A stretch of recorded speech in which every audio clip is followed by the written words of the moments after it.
Bene data nkunda ndasubiye kubaramutsa amahoro y'umwami wacu Yesu Kristo abane namwe mwese aho muherereye hose.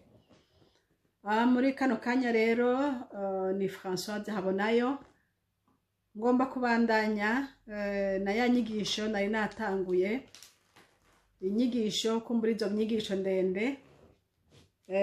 Tugomba twige ingene umuntu yotsinda amageragezwa.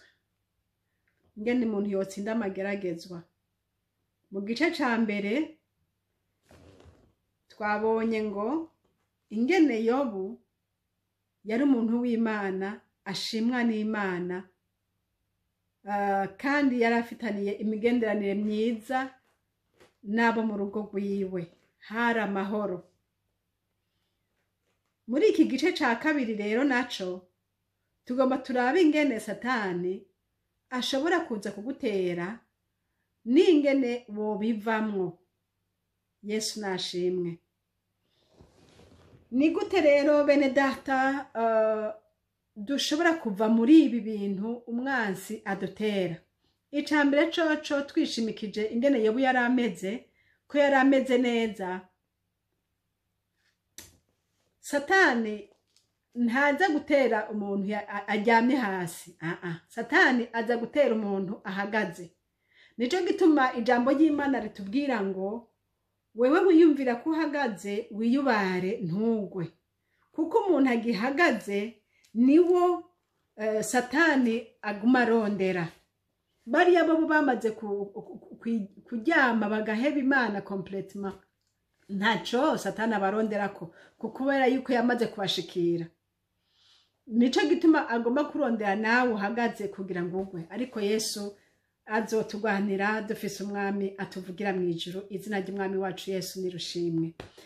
Rero umuntu w'Imana Yobu, Imana yaramugiriye neza, niko novuga, kuko yamutanze mu maboko y'umugwanizi kugira ngo ivyamushitseko uyu munsi bitubera akarorero.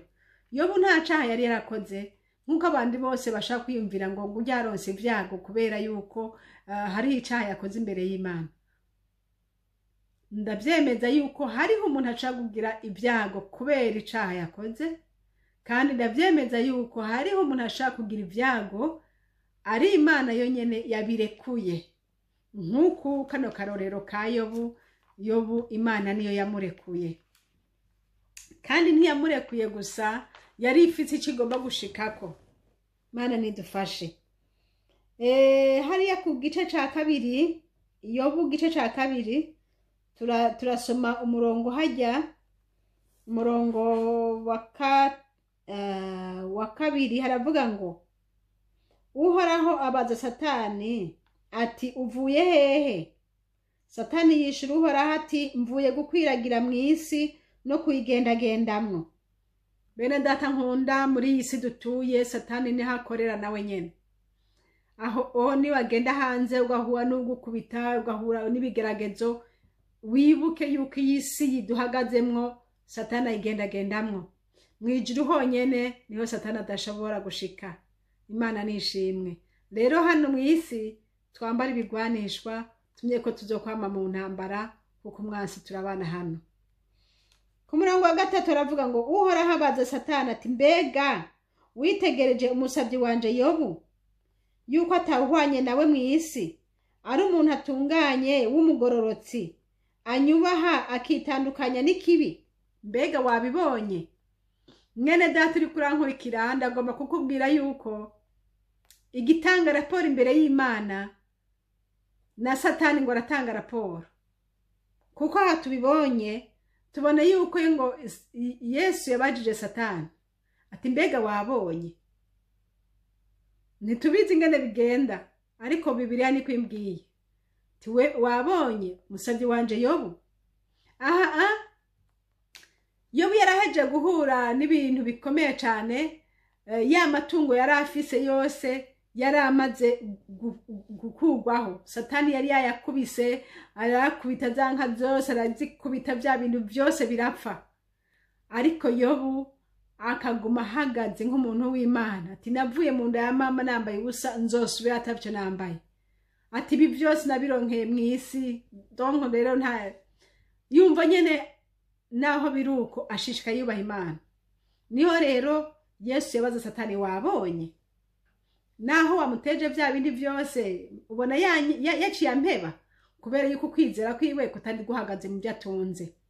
Inshuti nkunda, wewe iwawe bimeze gute? Mbega hamwe ibyo byose utunze byo kubitwa hasi woshishikara ukunda Imana? Hamwe abo bana bawe bose bopfa woshishikara ukunda Imana canke woca usara mu mutwe? Hamwe ayo matungo yose ufise, ubwo butunzi byose, iyo miduga yawe yose, ayo mazu yose, byose byonjyama hasi ugasiga uri uko wavutse, womera gute imbere y'Imana? Reka ndakwibutse yuko bishoboka yuko Satani ashaka kugusaba kugira ngo ukwizera kwawe kugaragare, kandi ndakwinginga kugira ngo uhagarare neza. Mwami Yesu arakwishimiye, nawe umutume yishima, umuteze umuhesha icubahiro. Aha turabona ngo Yesu yabwiye Satani ati, wabonye ati ingene byose wabikuyeho none kandi yashishikara nshima. Yobu nawe Satani nawe aravyemeza. Aravyemeza ati, erega yakomeje ukugororoka kwiwe gushitsa n'ubu, naho wanteje kumugeseza ataco ndamuhoye. Ku murongo wa 4 Satani ngene yaciye avuga rero ngo maze Satani yishura Uhoraho atamagara akabwa yandi. Mbega ivyo umuntu atunze vyose yobitanga ku magara yiwe, ariko pfa gutuma ukuboko kwawe utere amagufa yiwe n'umubiri wiwe, urabe ko atazokurogotako imbona nkubone. Uhoraho yishura Satani atehe ari mu kuboko kwawe, kimwe gusa uzigurize ubugingo bwiwe. Imana idufashe. Aha turabonye ingene Satani yabwiye Yesu ati, nyamara amagara ni ikintu gikomeye, wondeka canke wewe nyene wo mukubita ukamwaka amagara afise, ugakubita amagufa yiwe ukamukubita nyene umubiri wiwe ukongera ukamererwa nabi, yoca kwihakana. Yesu nashimwe. Yesu ndakundira ijambo yavuga ngo jewe ibyo sivyo byanzanye gukora. Ari mu minwe yawe. Nuko bangwe Imana imurekurira ko Satani kugira ngo akubite ubugingo bwiwe. Satani ni wateza ingwara. Naho Imana yaba yavyemeye, ikoresha ukuboko kwa Satani gukora ivyo bintu. Imana idufashe. Niko Bibiliya imbariye. Baci yavuga ati, nguye mu kiganza cyawe, mukoresha ico ushaka, ariko urinde gukora ku mutima wiwe. Bene data bakunzi, hano tuhabonamwe amajambo menshi cyane y'amabanga tutazi mu by'Imana. Mu by'Imana tuzi bike, ariko aya majambo aranyeretse neza yuko ibintu byose duhura nabyo, yaba ari ingwara canke ingorane zidushikira, ni Satani aba yaziteye, ni Satani azikora. Ariko bishobora kuba yahawe uruhusha n'Imana. Ku muntu w'Imana, umuntu w'Imana ni propriété y'Imana, n'ubutunzi bw'Imana. Ibigushikira byose Data ni waba yavyemeye. Aha niko ndabwira abantu, ihute mwinjire muri Yesu kugira ngo Yesu yashire ibintu byanyu byose. Yesu nashimye. Abatari muri Kristo Yesu baragowe kuko ntibaronse uburuhukiro, naho uburuhukiro ni muri Yesu. Hanyuma Satani rero aca bikora nkuko yahawe uruhusha, aca arakubita umubiri wa Yobu ngo agwara ibihute kuva ku mutwe gushika ku kirenge. Umubiri wiwe urakubita kuramera nabi. Aha niko nakwibutsa ngo uko kuntu ugwaye si wewe wenyene watanguye kugwara. Icyo ukwiye kuraba gusa n'ukuraba ati, mbega none Imana icatumye ibintu birekura ntigiki? Mbega igomba kuraba kwihangana kwanje nkuko yashatse kwihangana kwa Yobu? Birashoboka, kuko muri byose Imana ishaka kudakora icaha. Birashoboka Imana ikabiri kwa kwigisha, ariko hamwe n'ivyo ikurinda icaha. Yobu rero yaciye yagize ingorane ingorane ya mbere ku mubiri wiwe, agwana n'ububabare muri we buramubabaza, kandi si ibyo gusa, kumbura ubwo bubabare bwiwe bwamutumye adasobanukirwa igituma agwaye ivyo bintu, kandi agasenga Imana ariko ntakire. Yaravuze ati narahamagara nkabura ikinyitaba, ngo yarahamagara Imana ntimwumve, ariko yaramwumva, ariko nuko kitagiye cyo kumwishura.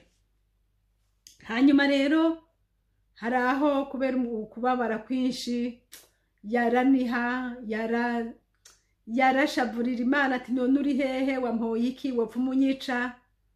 Ariko hamwe n'ibyo ni kwari ububabare gusa nibwo bwamutera avuga gutyo, ati wopfa umubarica hana koze nkacihana, nk'uko wewe nanje twovuga nk'abantu, kuko yewe yari umuntu yaragira kwihangana, mugabo yarafise umutima ukunda Imana, ariko akumva agomba kumenya icatumye ivyo bintu bimushikako.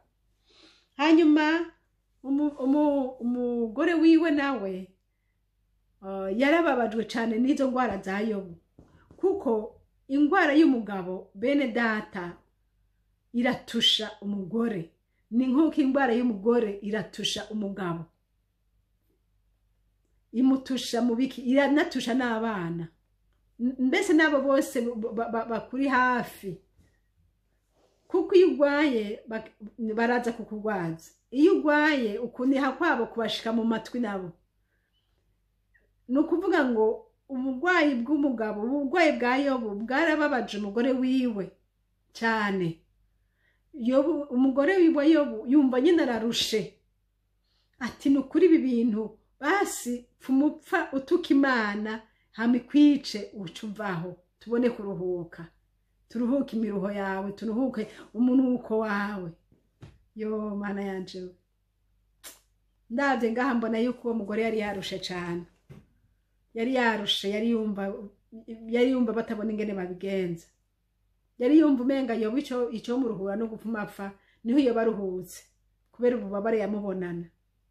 Ariko Yobu acabona ati ico ciyumviro ntabwo ari ciza mugore wanje, doya ico ciyumviro ni kimwe n'ico abagore b'abapfapfa bose biyumvira gutyo. Nta kuntu wonyigisha gutuka Imana, kandi uzi yuko maze gutuka Imana ntaja mu muriro. None mfuye nkaja mu muriro, wumva vyo babimaze iki? Sinopfuma nemera nkaguma mu kugororoka, uyu mubiri ukaribwa, aho uzoherera ukazohera mugabo mwijuru ngashikayo. Aho yari kumubwira ati senga Imana iguhe kwihangana, canke akamumuha yandi majambo amutera kwihangana, wewe yumva umenga gupfa nibyo bya bimuhaye kuruhuka. Ariko ico yibagiye ni kimwe, nuko yashobora gutuka Imana kandi Imana ntimwice, kuko intego y'Imana ntiyari ishaka kumwica, ahubwo intego y'Imana yari igomba kwerekana ukugororoka kwa Yobu, yuko akunda Imana n'umutima we wose, ataravye ibintu afise, ataravye umubiri wiwe, ataravye na kimwe.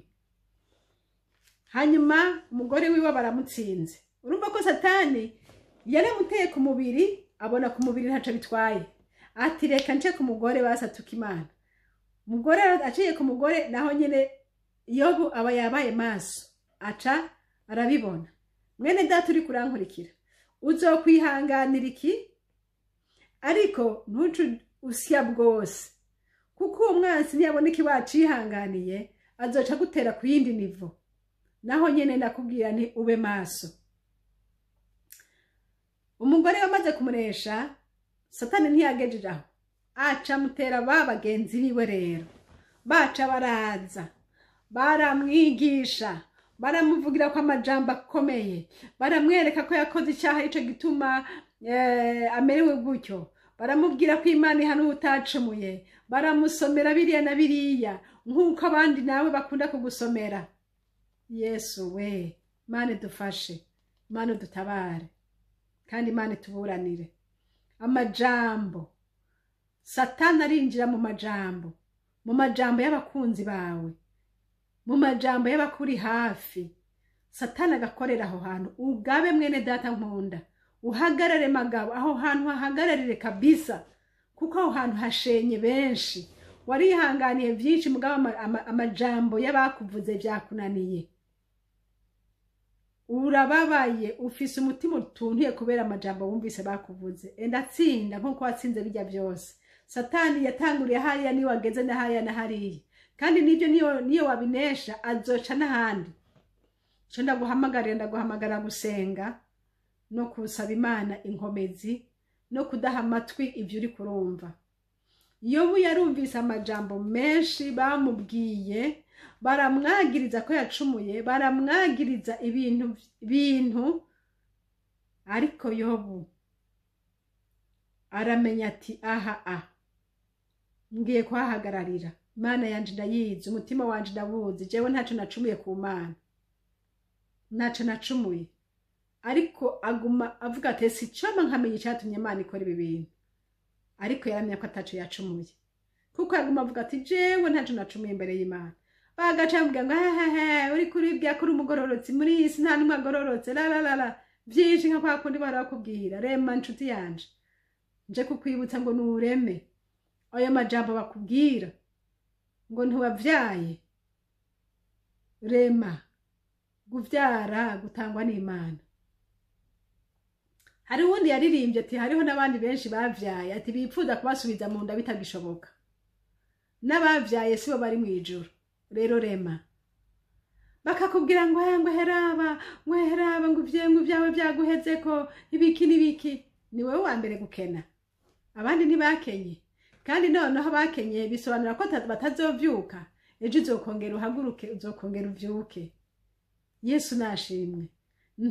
Nturi ahantu Yesu atahezo y'Imana ihari, irahari. Kimwe gusa Yesu cyagomba kukwigisha, haranira ico, raba ico nyene. Nigiki Yesu agomba kukwigisha. Imana ishimwe. Ico no kumenyesha nuko Satani yagiye kubwira Yesu, niko n'uyu munsi raporo zabo zishika imbere y'Imana. Imana ikanezerwa no kugushingira intahe. Ati raba, none ubona ko bimeze kujya, none ubona yarantaye. Raba, none ubona raba. None ubona naho bimeze kujya na kujya, ubona atashishikara kunshima. Nuko rero umenye ngo ivyo uri kuracamwo Imana ibifisemo inyungu. Iragomba kwitamba kumuvyimba kuri Satani, iragomba gushishikara gushinga intahe yuko hariho abantu b'abahizi naho bimeze gutyo baguma bahagaze mu Mana. Yesu naguhezagire. Abagenzi ba Yobu rero bamaze kubona yuko batsinzwe. Yobu nawe nyene haragera ahantu yumva umenga agomba kubaza Imana, kubera iki Imana yavuze gutyo, kubera iki Imana wankoreye, kubera iki. Ivyo navyo tubona ngo yarakwiye kwihana. Yarakwiye kwihana. Yobu yarakwiye kwihana. Iyo dusoma mu ijambo ry'Imana turabona yuko Yobu yagerageje kuvugisha Imana byinshi no kugomba guhaririza Imana, ariko Imana nayo ishishikara kumwereka yuko ariyo yaremye byose biri mu isi. Nukuvuga yuko nawe ari mu byaremwe n'Imana. Hanyuma iyo dusomye hariya ku murongo wa 23 hariho amajambo menshi Yobu yavuga. Ku murongo wa 10 yaravuze ngo yamara iyo irazi inzira ncamwo, niyamara kumvugutira nzovamwo meze nk'izahabu. Hageze ahantu rero Yobu arahishurirwa yuko ari Imana iri kwiramuvugutira, kandi ngo azovayo ameze nk'izahabu.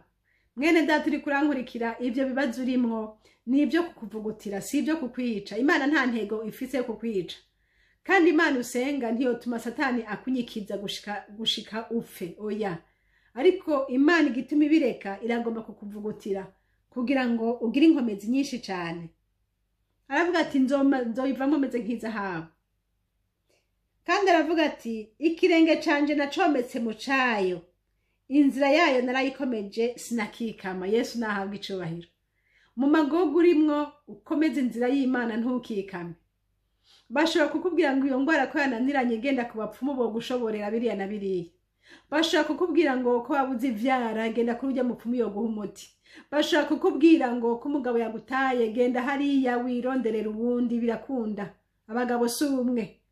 Bashobora kuguha imitwe myinshi cane yo kugira ngo wicire inzira. Ariko ndakubwira komeza inzira y'Imana ntuyirekure. Yobu yarabivuze neza ngo ikirenge canje nacometse mu cayo, omeka ikirenge cawe mu ca Kristo Yesu. Iyanesheje Yobu nawe izokuneshereza. Muri ivyo uhura navyo hari Imana itanga ubugingo izokurokora. Igihe kigeze izokurokora. Kimwe gusa wambara ukwihangana. Yobu yaravuze ngo inzira yayo narayikomeje sinakikama. Ndakwifurije kubandanya mu nzira y'Imana no kudakikama. Inshuti yanje ntukikame. Ariko ube mu nzira yo gusenga Imana no kurangamiza Imana no kwitega ko ibi bintu uri kuracamwe n'ivyahera Imana izokwambika inkomezi ikakugira uwundi muntu. Haleluya. Haleluya, haleluya. Iyo nzira uri kuracamwe n'ivyo uri kuracamwe vyose Yesu abifisemo inyungu. Hari umunsi uzohagarara ushinga intahe uvuga uti narabonye Imana. Yesu nashimwe. Yo Yesu we. Imana ihabwe icubahiro. Aho uri kuraca Yesu ariko arakuvugutira kugira ngo nawe uzorebeshe bandi. Imana niguhezagire. Yobu yaravuze ngo haya ku murongo w'12 ngo nashize umutima ku majambo yo mu kanwa kayo ngo kuruta uko ndawushira ku byo kurya bintunga. Imana ishimwe. Yobu yarakunda ijambo ry'Imana. Yobu yarumva Imana.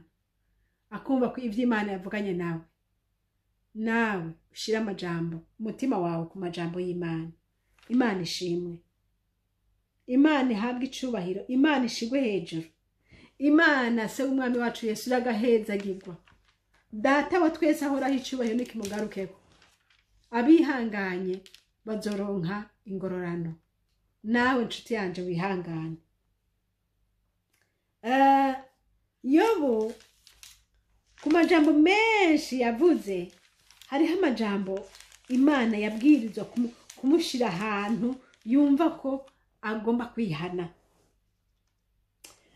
Turavye hariya mu gitabo ca Yobu ku murongo wa 42 Yobu igice ca 42 ku murongo wa 2 havuga ngo ku murongo wa 1 maze Yobu yishura Uhoraho ati nzi yuko ushobora vyose kandi ko atagishobora kubuza imigabo yawe. Yesu nashimwe. Amanyama ariko arahera kuburanya Imana biriko biramuherako ariko arumva ati nzi ko ushobora byose mwami Yesu ntagishobora kubuza imigabo yawe. Aha honyene hariko haraza intsinzi. Iyo umaze kumva uti Yesu nzi ko ushobora byose naho meze uko mwami nta cyabuza imigabo yawe. Mwami Yesu nushimwe naho ndiko ndababara naho bimeze uko Yesu ntaco buzi icyo ugomba ko kinshikako. Hanyuma rero ku murongo wa 4 ngo none ndakwinginze nibumve nanje mvuge ngira nkubaze nawe umbarire. 5 nari narumvishije ivyawe ugutwi ariko noneho ijisho ryanje rirakwiboneye. 6 nico kinteye kwizinukwa nkihana. Haleluya. Ngo nkihana nigaragura mu mukungugu no mu munyota. Yobu hageze ahantu Imana imaze kumwereka ikamubwira ati Yobu umuntu wanje nawe uri umuntu umwe hamwe mu byo naremye. Turavye hadi inyuma ku gice ca 40 ku 41 iramubwira ibikoko byo mwishamba Imana yaremye bifise inkomezi bimeze gute. kandi Imana iramubwira ati nawe uri umwe mubona aremye na wewe, nije naremye bya bikoko by'ingona, nije naremye bya bikoko by'inkomezi, nawe uri umwe mubona aremye, kandi mubona aremye ndabagenje ko nshaka. Yobu rero ngo aca arizinukwa, aca arihana ngo yikumbagaza imbere y'Imana. Inyuma yo kwihana rero bene data turabona yuko Imana yamushumbushije, Imana yamuhezagiye. Nariko ndakubwira nti muri iyi nzira y'amageragezwa turimwe, muri iyi si tuba mu isi y'amageragezwa, yuzuyemwo amageragezwa guhera ku ntango gushika ku iherezo. Amageragezwa tuzoyaheza tumaze kwinjira mu bwami kwa data. Icyo nkubarira yuko n'amageragezwa swat ni Satani yagusavye, aho wihangane, kuko nutihangana Satani azoba yanesheje. Azavuga ati ahantu ubona yagukunda kubera afise amafaranga, ahantu ubona yagukunda kubera afise urugo, ahantu ubona yagukunda kubera afise abana, yagukunda kubera iki? Urumva muko bimeze kose wihangane, kuko Satani aragenda imbere y'Imana agatanga raporo. Rero uko bimeze kose wihangane, kandi ni wihangana inyuma yavyo uzogororerwa na vya bindi byose watakaza. Imana y'imwijuru nigufashe utsinda amageragezwa. Amageragezwa ni njye y'umukristo, kandi ngo nitwamara kuva muri amageragezwa ngo tuzovayo twambaye inkomezi, twambitswe n'ayandi magrade, duhawe n'ibindi bikorwa byo gukora. Turi muri formation, mu mageragezwa ni muri formation yo gukorera Imana neza. None ugomba gukorera Imana utaragera ku rugezo rwo kwihangana. Ugomba gukorera Imana ukigendera mu ishavu. Ugomba gukorera Imana ucisha uko ugomba kose. Ugomba gukorera Imana utarashika hasi kuri bya bindi byose. Kundi uce muri formation y'Imana, hanyuma Imana igukoreshe neza. Ugwana unesha nshuti yanje muri urwo rugendo n'abandi baruciyemwo. Ambara inkomezi, Yesu ari kumwe nawe. Ntiyagutereranye, ntazoguta, azogushoboza muri byose, ari kumwe nawe. Naho ubona umenga byose birirabuye, ntugire ubwoba, Yesu naho yagiye ari kumwe nawe. Umwami Yesu Kristo aguhezagire. Amen. Yari Françoise, nomero za telefone ni za ziri nyene +46 768 0065 46. Kandi ishene tuvugira ko ni shene Habonayo. Imana ibahezagire mwese. Amen.